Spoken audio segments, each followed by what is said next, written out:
Good morning, boys and girls. I hope you're all well. I hope you've had a lovely weekend and you are ready for a new week of distance learning. This week on Guided Reading, we are going to be looking at a new book. But first, let's remind ourselves of our reading strategies. I have created a video on all of these strategies to help you with your reading. You can use any of them to help you, but the ones I want you to look at is your eagle eye and your stretchy snake. Your eagle eye is when you look at pictures in the book to help you with the words, and your stretchy snake is when you stretch out the letters in a word and say the sound slowly.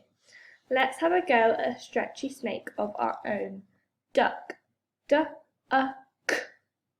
You have a go for me? Fantastic, well done. Let's have one more go all together. Duck, k. Good job, well done. The book that we're going to be looking at this week is called Quiz.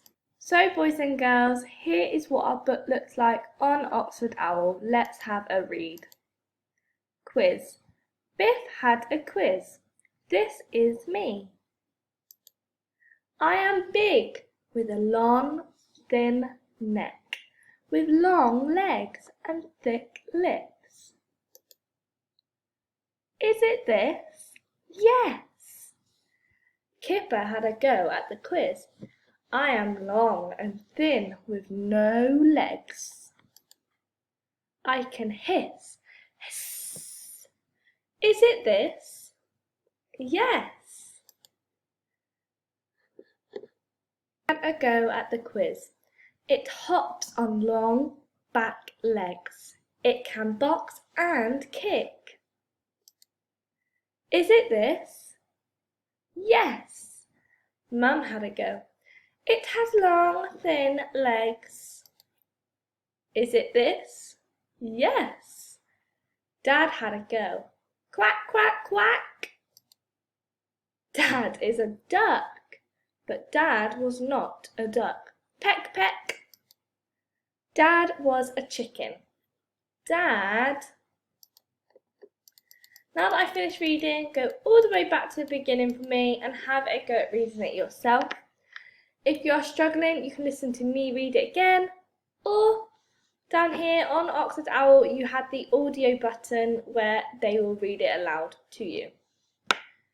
This week on Guided Reading, we are going to have a go at another word search, And all you need to do to access the word search is click on the link that I will give you in your portfolio. When you click on it, it will come up with this page. To enter the word search, you need to enter your name and press start. When that has loaded, you need to press start again, and you need to find these words in your word search. When you have finished, don't forget to send me a picture of your lovely work. Enjoy and have fun!